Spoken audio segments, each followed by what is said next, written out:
good morning, Crystal Palace, and welcome to Upper Norwood Library Hub's Library Lunch. My name is Galina.Rin. I am your host today, and we have got a lady, very professional lady, who's going to talk to us about her company.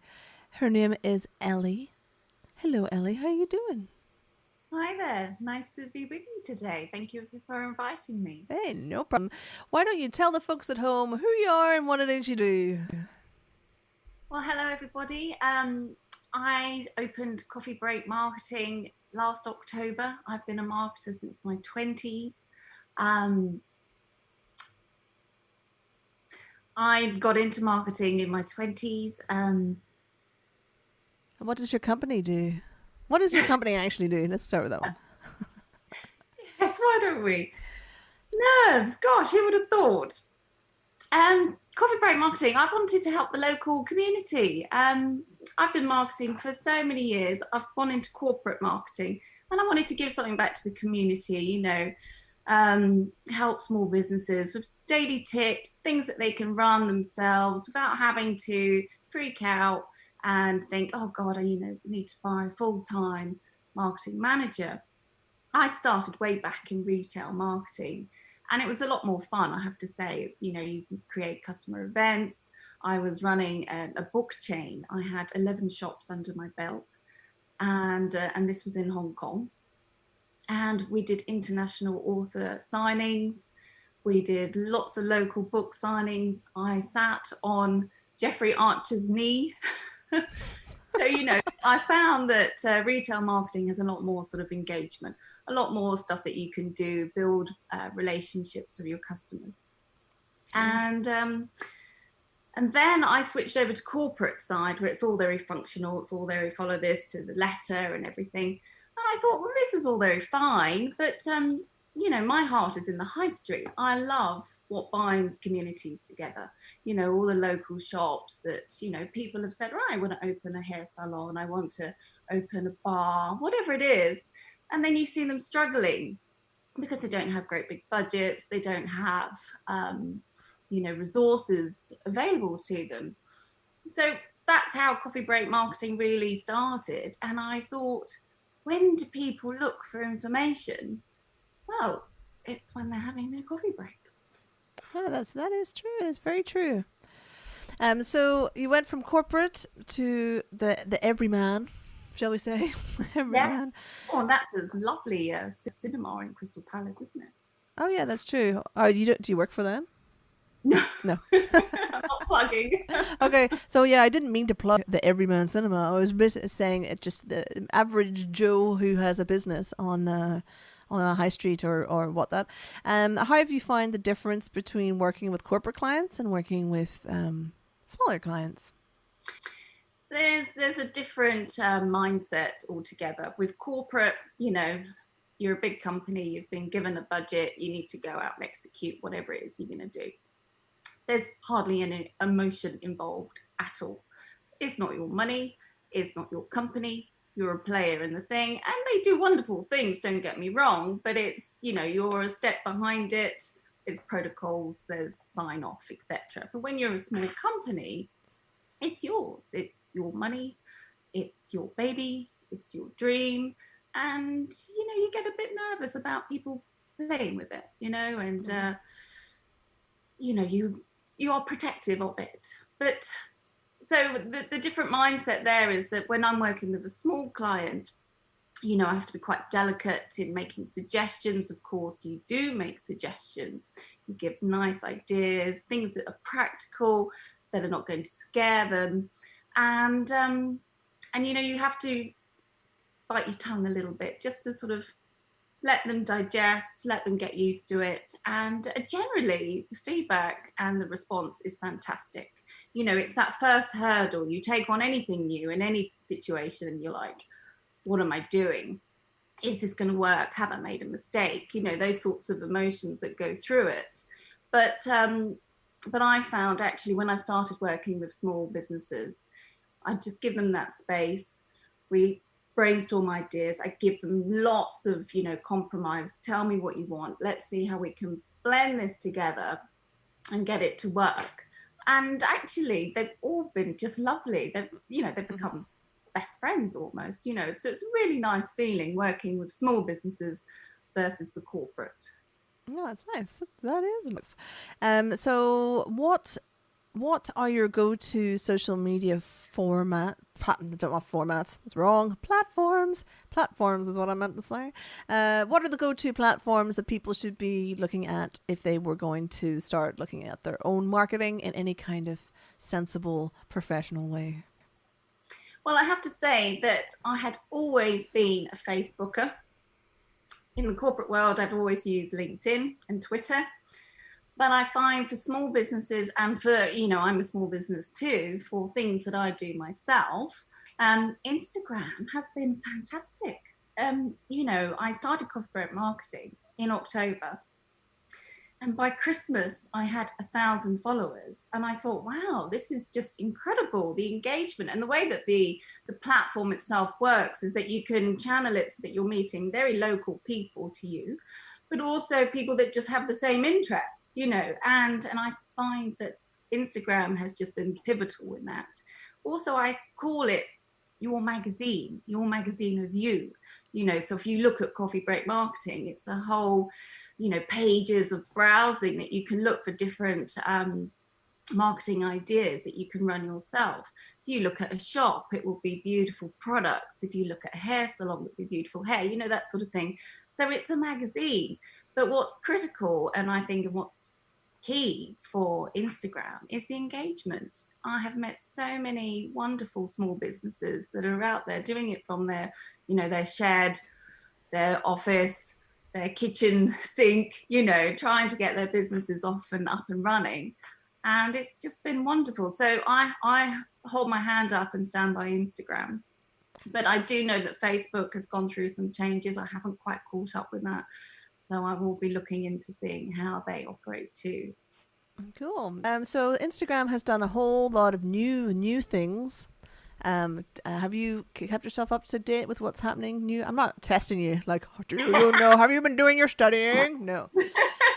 Basically, I'm just interested in myself because I'm in a band. We've got the library and we do all this work. And basically, we can't keep up with everything that goes on ourselves. So when folks like you come on here, we pick your brain instead. And I'm happy to share my insights. So we've got TikTok, which is about to get cancelled by the looks of things. No one wants to buy it, and the Americans have got rid of it, and India's looking to get. India's got rid of it already, and America's going to get rid of it. And Reels, Instagram Reels is kind of the same thing, right? So maybe I've been testing out Reels for the last 10 days. I think they've rolled it out to different accounts at different times.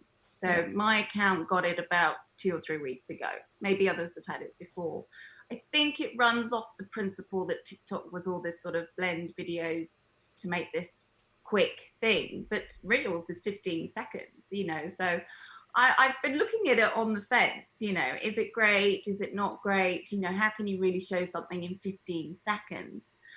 So I've done a few of my own Reels, and I find that the best ones for me have been when I've been traveling.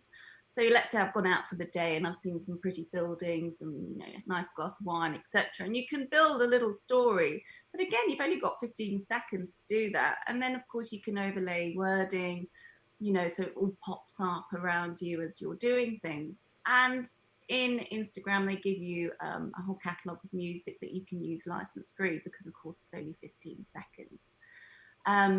With TikTok, I never got into it. That blew my brain. I found that it was a focus at perhaps the younger generation, and I do feel that Instagram has brought Reels in because they want to bring that group of people over to Instagram. So then it's multi-layered. They've got a whole suite of demographics using it and different types of people and companies. Yeah, that's cool. For if you want to do something, on a reel, is the format the Instagram format where it's portrait rather than landscape, like this way? You have to film it this way. Is that?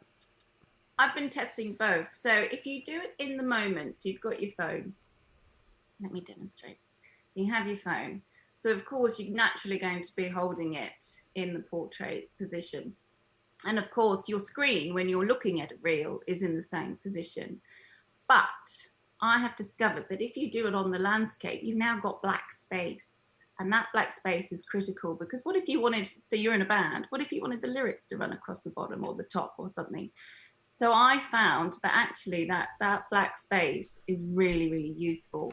And so, if you're any type of shop where you want to describe things, in 15 seconds, you need all the space you can get. So I would go for, and also the positive of doing it on a landscape is then you can then put it on YouTube, you can put it on Facebook.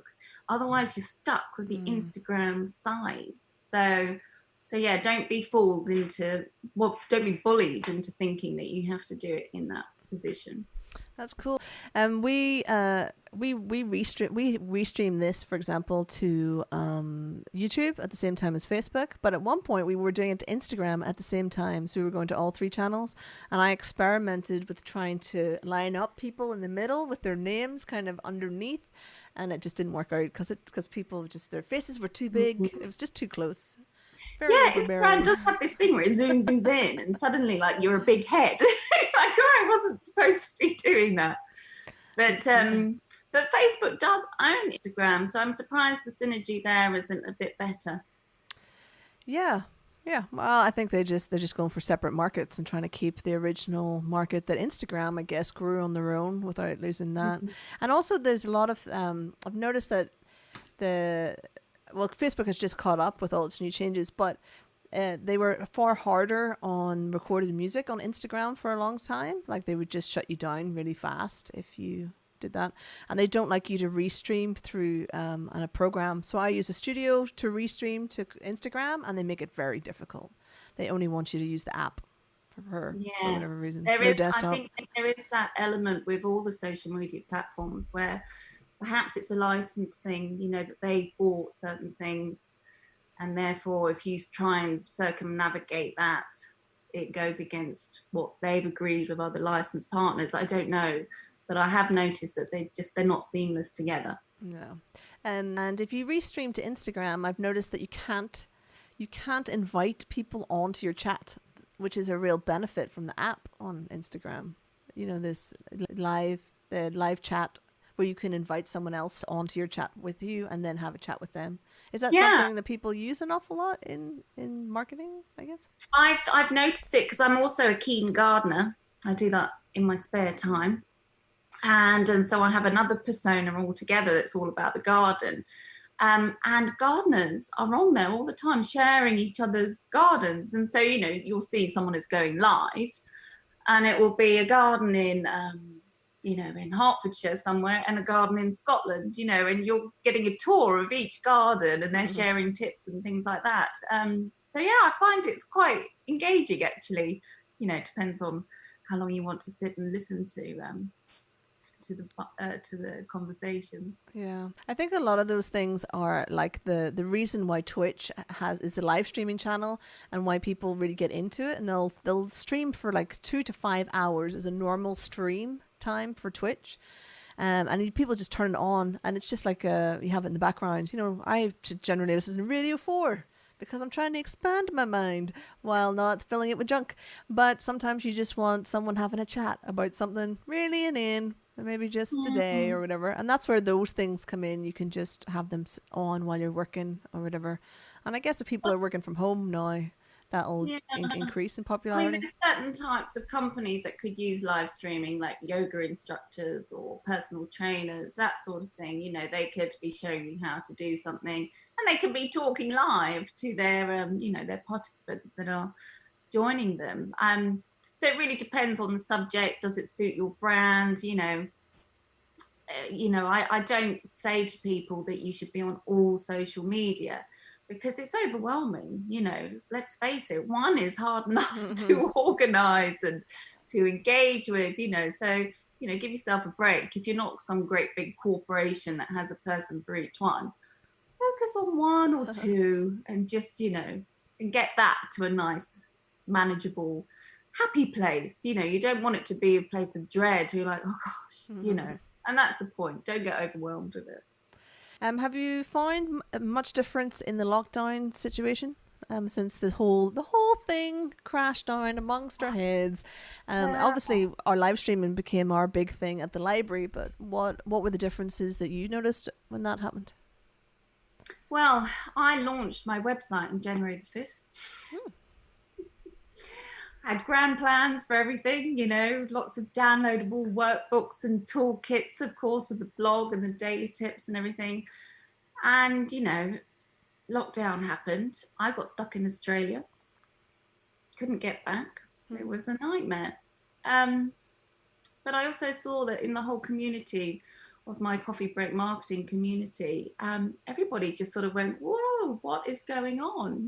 Everyone was affected by the same thing. So it wasn't a case of, well, you're doing fine and we're not.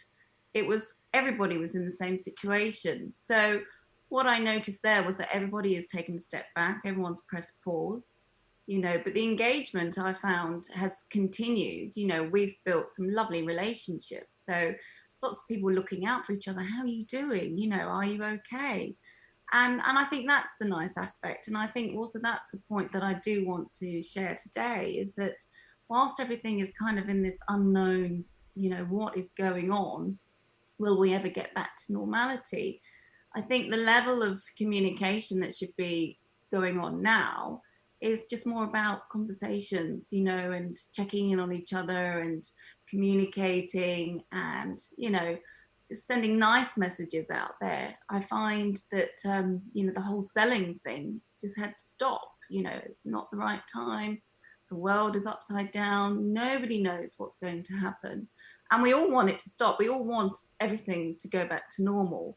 But also I found that a lot of people become quite creative. A lot, like you're saying, like you've done this whole live streaming out of lockdown, so look at all of those things that have happened in lockdown.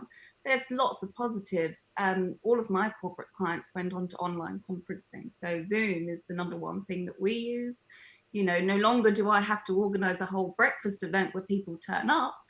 I just press a button, so it's fantastic. So there are some positives that have come out of lockdown, but I've pretty much, for coffee break marketing, I've continued just a few sort of motivational posts, continued, testing out reels, but I appreciate nobody is in the market for marketing at the moment. So let's just, sit back and wait it out. Yeah. I think we at the library we got some Arts Council funding to get fancy cameras and get a laptop that we could live stream from and stuff. So in the idea of switching things around, we've pretty much gone to a live streaming studio that we're going to be hiring out to Zoom people. So if so if people have bad internet connection or they've got a house full of kids and cats and dogs and all sorts of things, then they can just come to the library, book in with us, and they can hire a room to sit in and do their presentations and stuff with. So there's that's how we've had to switch around to the stuff that we're doing. So yeah, brilliant. And it just goes to show that when there is a problem to be solved, we're very good at solving problems. So that's fantastic. So if you were to give anybody out there tips on the tools, some maybe free elements that they could work with to get themselves started, what I would say is that most people, you don't understand how time consuming social media is. So it's okay to start off on your own until you are up to a level that you can afford to hire someone. But if you get to the point where you can kind of afford to hire someone, you're already in too deep. I think I've always found it. You're pretty much in too deep by that point, and you should have hired someone a lot earlier because it's such a mountain of work. I mean, I could see people from all generations just suffering from the constant feeding of stuff down the void of social media. Anyway, yeah. I'm getting off track. Sorry, my gothiness is coming out. Saying. Choose one or two. I mean, my goodness, imagine if you were doing that across 5 platforms. You'd never have time to do the work that you're supposed to be doing. So focus on one that brings you joy, because if it doesn't bring you joy, you're not going to look at it and you're going to ignore it, and it's going to become overwhelming. So I would do that. So for me, Instagram is a place of pleasure. I get a lot of fun out of it. I get a lot of conversations out of it. So find where your joy is, choose that. And don't spend all day on it.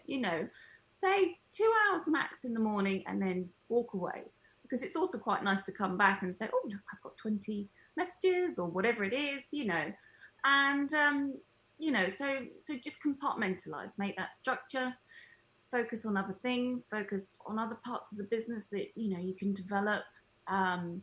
In terms of marketing, blogs are fantastic pieces of content that goes out there, and people then can engage with you, they can get to know you, they can understand why you developed that product or that shop or whatever it is, that business.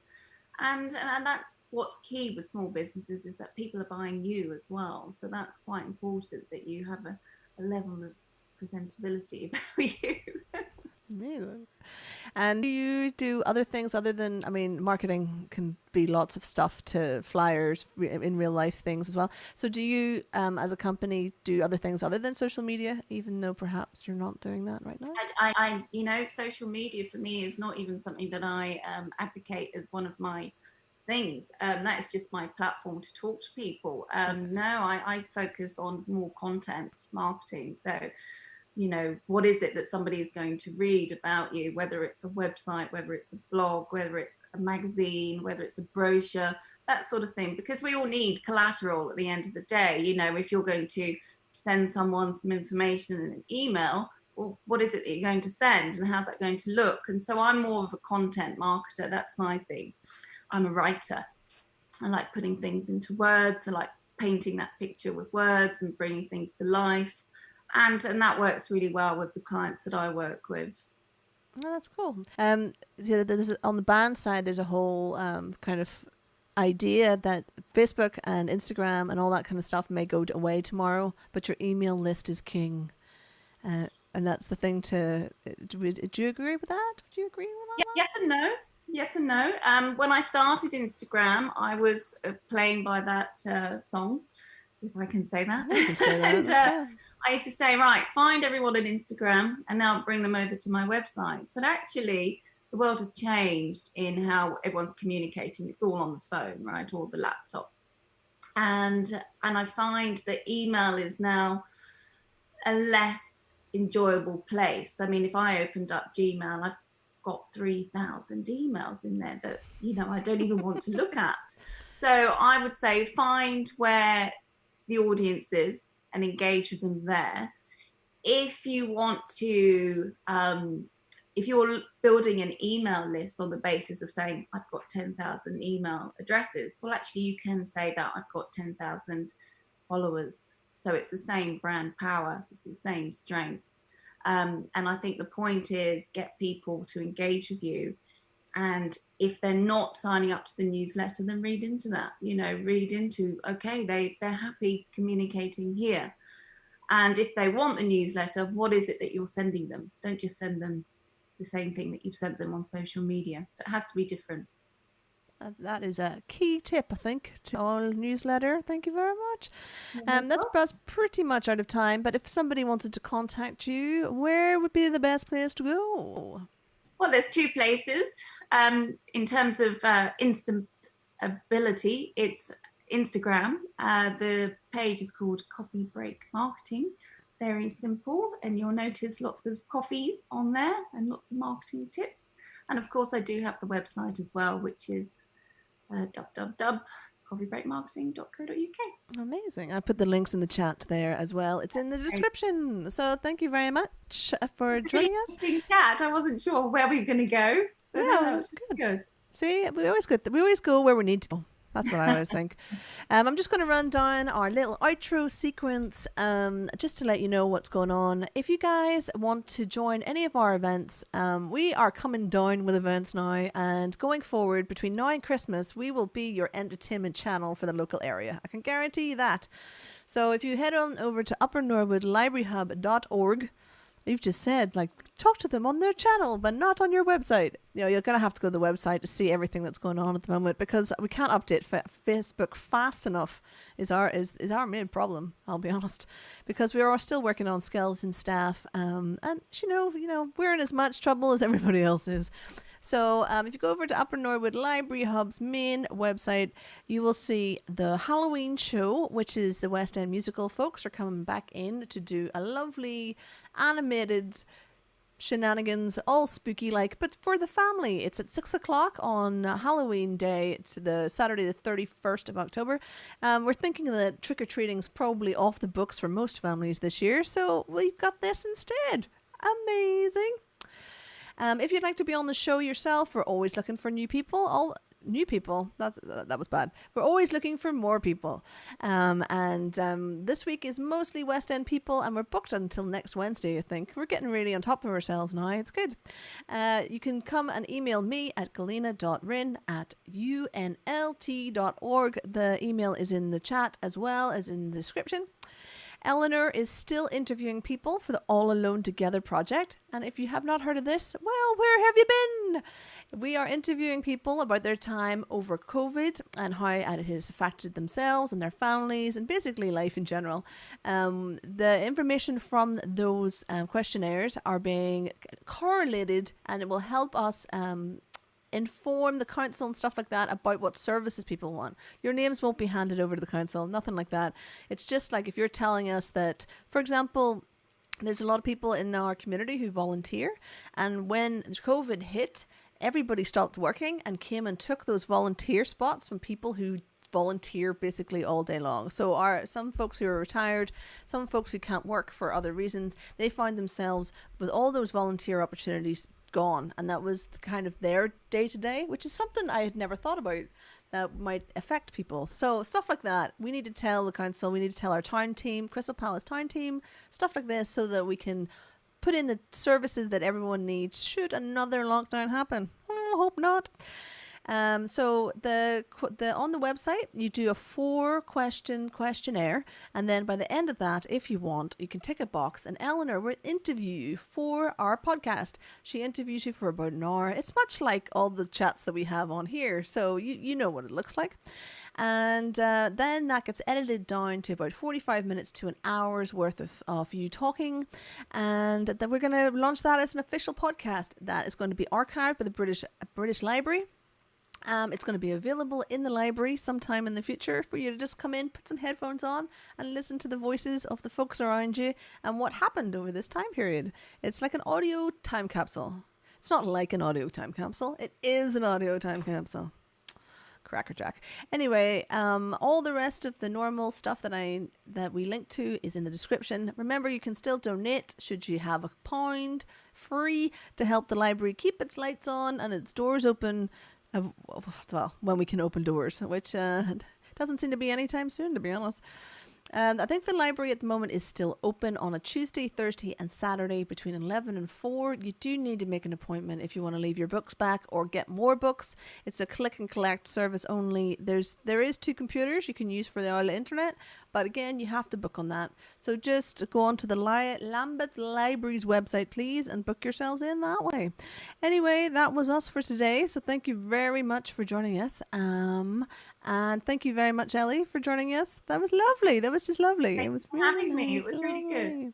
Well, thank you very much, everybody. And Eleanor will be back with us tomorrow. And we have Julie Atherton from the West End. She's like my favorite one. She's my favorite one, and she's with us, and Eleanor will be interviewing her. Alrighty, everybody. I'll see you later. Thank you very much. Bye.